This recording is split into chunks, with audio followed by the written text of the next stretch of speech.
Pink top, doji, gravestone doji बहुत अच्छी तरीके से आप समझ जाएंगे। और ये सारी चीज़ें आपको ट्रेडिंग के लिए बहुत इंपॉर्टेंट है। अभी तक जो कैंडल इतनी सारी इन्फॉर्मेशन को अपने साथ लेके चलता है। वेल गाइज, अगर आप ट्रेडिंग करके पैसे कमाना चाहते हैं तो कैंडल चार्ट का सीखना सबसे पहले इंपॉर्टेंट हो जाता है। कैंडल चार्ट के बिना ट्रेडिंग की दुनिया में एक कदम भी नहीं चला जा सकता। तो अगर आप कैंडलस्टिक्स में एकदम जीरो हैं, कुछ भी नहीं जानते, तो डोंट वरी, इस वीडियो में मैं आपको पूरा कैंडलस्टिक बताने वाला हूं, जिसमें बेसिक से लेके एडवांस तक की सारी चीजें बताई जाएंगी। इस वीडियो में जितनी भी नॉलेज मैं आपको देने वाला हूं, उसे सिखाने के लिए बड़े बड़े ट्रेडर अपने वेबिनार में हजारों हजार रुपए चार्ज करते हैं। शुरुआत में मैंने भी ये सारी चीजें सीखने के लिए एक मोटा पैसा खर्च करा है। मैं आपको इस वीडियो में एकदम फ्री में सारी चीजें सिखाने वाला हूँ। बस आप धैर्य से बने रहिए वीडियो के साथ। और अभी तक अगर आपने मेरा चैनल सब्सक्राइब नहीं किया है तो सब्सक्राइब जस्ट नाउ, बिकॉज इससे हमें मोटिवेशन मिलती है। और अगर आपको ये वीडियो पसंद आती है तो इसे लाइक करें और अपने पूरे दोस्तों के ग्रुप में जरूर एक बार शेयर कर दें, ताकि इस वीडियो में अधिक से अधिक लाइक और व्यूज आए। देरी किए बिना स्क्रीन पे चलते हैं।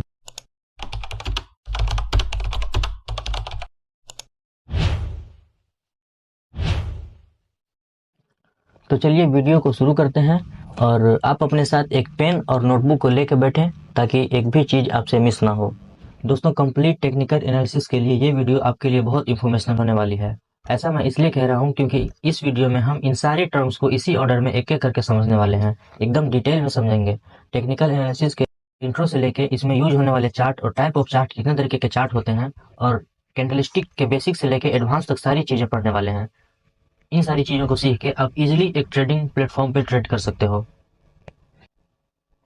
Now technical analysis. Technical analysis समझने से पहले हम फंडामेंटल एनालिसिस के बारे में थोड़ा सा समझेंगे। फंडामेंटल एनालिसिस के बारे में फंडामेंटल एनालिसिस में हम स्टॉक या फिर एसेट के उसके फाइनेंशियल स्टेटमेंट के बारे में समझते हैं। उसके फंडामेंटल एनालिसिस का मेन फोकस कंपनी के फाइनेंशियल स्टेटमेंट के न्यूमेरिक वैल्यू के ऊपर होता है। लेकिन नाउ टेक्निकल एनालिसिस में हम उस स्टॉक या फिर एसेट प्राइस के उसके बैक का हिस्टोरिकल डेटा के एनालाइज करके उसके फ्यूचर प्राइस को हम प्रेडिक्ट करने की कोशिश करते हैं। मतलब उसके पास्ट के प्राइस को हम एनालाइज करके आगे ये पता लगाते हैं कि उस स्टॉक का प्राइस ऊपर बढ़ने वाला है या फिर घटेगा पे, और इसके आधार पे हम उसमें ट्रेड करते हैं। Now why it is so important. तो टेक्निकल एनालिसिस अगर आप सीख लेते हैं तो इसे कहीं भी अप्लाई किया जा सकता है। मतलब कि अगर आप इंडियन मार्केट के निफ्टी 50 या बैंक निफ्टी,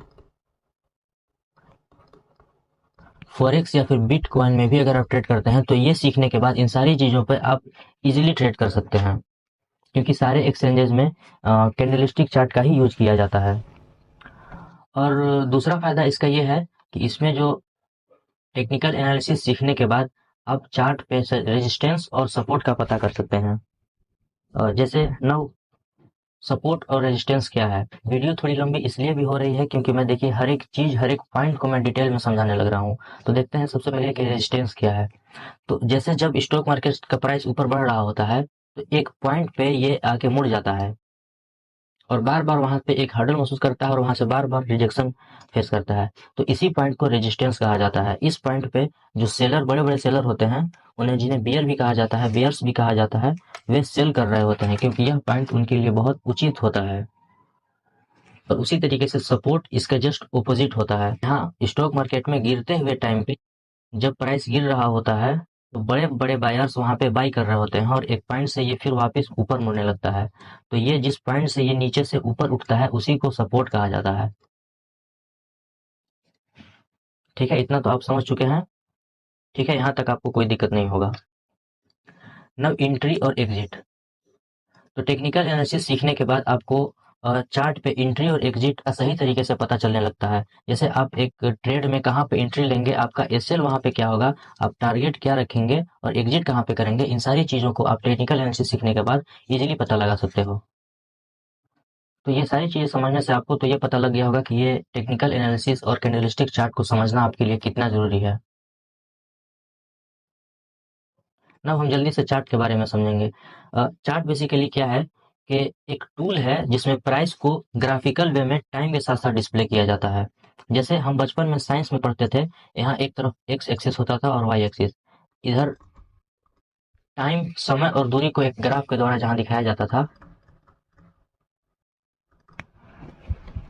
जैसे बढ़ते हुए समय के साथ साथ डिस्टेंस किस तरीके से बढ़ता है ये यहाँ पे दिखाया जाता था। तो उसी सेम तरीके से यहाँ पे कैंडलस्टिक चार्ट में या फिर स्टॉक मार्केट में टेक्निकल एनालिसिस में हम जो चार्ट का यूज करते हैं उसमें भी एक तरफ टाइम होता है और उसमें भी स्टॉक प्राइस को दिखाया जाता है, और ये किस तरीके से समय के साथ बढ़ रहा होता है इसके क्लोजिंग प्राइस को ऐसे मिलाने के बाद जो बनता है उसी को कैंडलस्टिक चार्ट में चार्ट के नाम से जाना जाता है। तो ये तो एकदम बेसिक है, इतना सबको इतना पता होगा, लेकिन मैं चूंकि बेसिक से बता रहा हूँ तो ये सारी चीजें मुझे बताना पड़ रहा है। Charts also help technical analysts to decide an entrance and exit point and at what price to place stop to reduce risks। मतलब वही चीज जो मैंने आपको अभी बताया कि ये एंट्री एग्जिट बताता है और कहाँ पे स्टॉप लॉस लगाएं जिससे कि रिस्क को अपना रिड्यूस कर दिया जाए। ठीक है, चलिए आगे चलते हैं। नाउ चार्ट के टाइप्स के बारे में अगर हम बात करें तो ओवर द हिस्ट्री कई तरीके के चार्ट का उपयोग किया गया।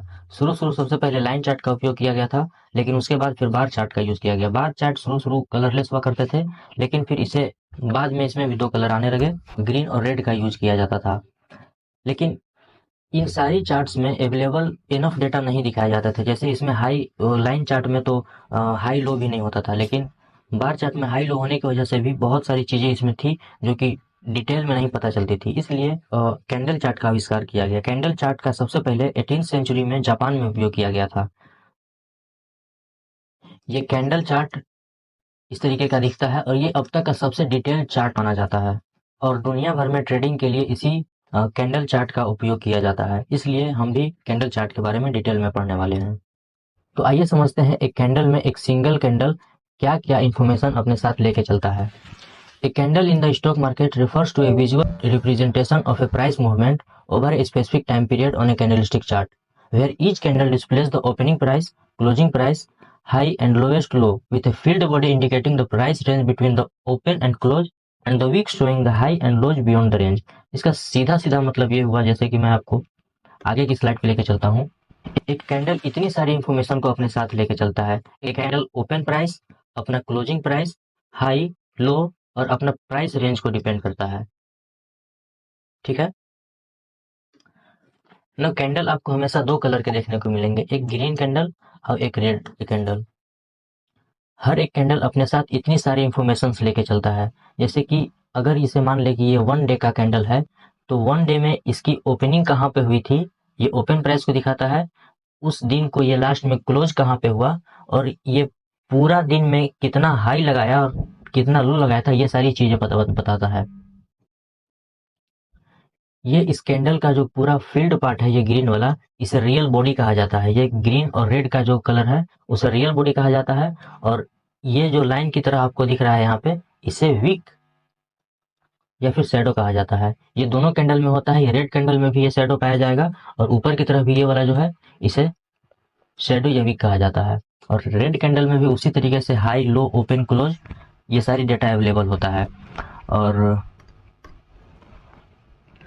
टाइम फ्रेम की अगर बात करें, जल्दी टाइम फ्रेम के बारे में हम समझ लेते हैं कि टाइम फ्रेम एक कैंडल का क्या होता है। बेसिकली एक कैंडल का टाइम फ्रेम कुछ भी हो सकता है। जैसे एक कैंडल 1 मिनट से लेके आपको 1 हफ्ते तक का कैंडल होता है। तो ये कैंडल डेली का है तो ये एक दिन का पूरा आपको डिटेल देगा। जैसे एक दिन में कहाँ ओपन हुआ, कितना लो लगाया और कहाँ तक इसका हाई था, फिर क्लोज कहाँ हुआ, ये सारी चीजें एक दिन में, एक दिन का ये डेटा देता है। यही अगर कोई कैंडल 5 मिनट का होगा तो 5 मिनट के अंदर की सारी डेटा ये आपको प्रोवाइड करेगा कि 5 मिनट में कहाँ ओपन हुआ, 5 मिनट में क्या इसका हाई लगा, क्या लो लगा और इसका रेंज क्या है। ये सारी चीजें 5 मिनट के डेटा बताती हैं। आमतौर पर डे ट्रेडर जो कैंडलस्टिक का टाइम फ्रेम यूज करते हैं वो 5 मिनट या तो फिर 15 मिनट का यूज करते हैं।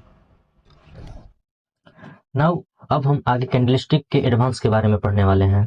अब तक जितनी भी बातें मैंने आपको बताई है वह एकदम बेसिक था। यहाँ के बाद वीडियो बहुत ज़्यादा लंबा होने की वजह से इस वीडियो को मैं 3 पार्ट में अपलोड करने वाला हूँ। क्योंकि वीडियो बहुत ज़्यादा लंबा हो जा रहा है तो मैं अपने सुविधा के लिए 3 पार्ट में अपलोड किया हूँ। अगर आपको ये वीडियो अभी तक पसंद आया होगा तो आप जरूर पार्ट 2 और पार्ट 3 को देखें।